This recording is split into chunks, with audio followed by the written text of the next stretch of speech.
ഇന്ന് തന്നെ ഡൗൺലോഡ് ചെയ്യൂ. കാണൂ നിങ്ങളുടെ ഫേവറേറ്റ് ഷോസ്. ഈ ജയിലിലെ തറയിലേ പായൊക്കെ വിരിച്ചാ കിടക്കുന്നത്. ആ കിടപ്പ് കുറച്ച് ബുദ്ധിമുട്ടാ. അപ്പൊ ഞാൻ എന്ത് ചെയ്യുമെന്നറിയോ? ഞാനേ മുത്തശ്ശിയുടെ മടിയിലാണെന്ന് വിചാരിക്കും. അപ്പോ മുത്തശ്ശി എന്നെ തഴുകുന്ന പോലെ തോന്നും. അപ്പോ ഞാൻ പതിയെ അങ്ങ് കണ്ണടയ്ക്കും.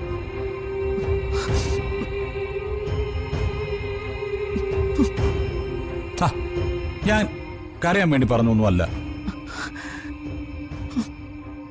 എന്റെ ഏത് ദുരിതത്തിലും എന്റെ തലയ്ക്ക് വെക്കാനുള്ള ഒരു കൈ അത് ഈ മുത്തശ്ശിയുടേതാ.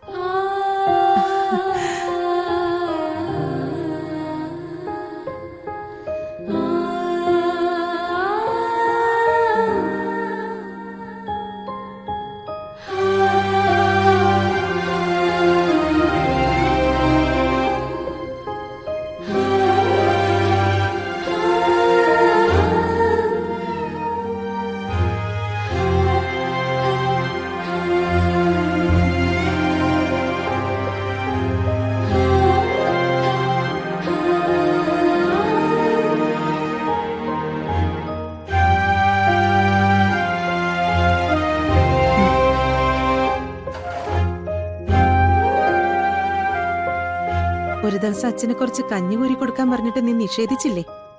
അച്ഛനത് 3-4 തവണ പറഞ്ഞു. അന്ന് അച്ഛന്റെ മുന്നിലിരിക്കാൻ എനിക്ക് പറ്റില്ലായിരുന്നു അമ്മേ. അച്ഛനോട് പറയാതെ ഒരു കാര്യം ഞാൻ ചെയ്തു പോയതല്ലേ. വേണ്ട മോളെ, സംഭവിച്ചതൊക്കെ സംഭവിച്ചു.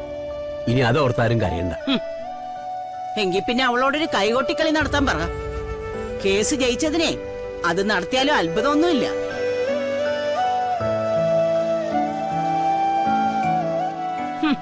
വലിയ കൊമ്പത്തൂന്നൊരു വക്കീലിനെ ഇറക്കി രണ്ടാളും പൊടിയും തട്ടി പുറത്തു ഇറങ്ങി. അതുകൊണ്ട് രണ്ടാളും കുറ്റം ചെയ്തിട്ടില്ല എന്നല്ല, കേസിനെയും കിടക്കുന്നല്ലേ ഉള്ളൂ.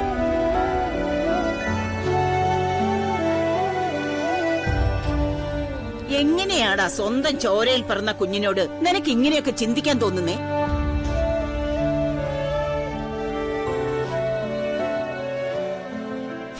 ദേ ഈ കോരി തരുന്നത് വിഷമാണെന്ന് ആദ്യം കൊണ്ടുപോയി പരിശോധിക്കും.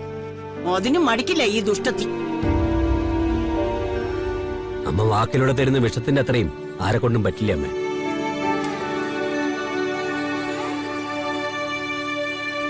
ഇപ്പോഴും രാധിക മോള് തെറ്റ് ചെയ്തെന്ന് പറയാൻ അമ്മയ്ക്ക് നല്ല ചങ്കൂറ്റമുണ്ട്. ഞങ്ങൾ ആരും അറിയാതെ അമ്മ ചെയ്ത തെറ്റിനെ കുറിച്ച് എന്താണെന്നും പറയാത്ത.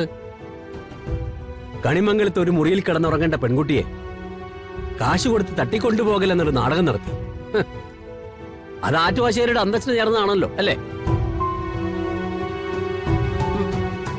അവള് സിനിമയ്ക്ക് പോകുന്നേ പൊയ്ക്കോട്ടെ എന്ന് നീ തന്നെയല്ലേ ആശുപത്രി കിടന്നപ്പോ പറഞ്ഞത്?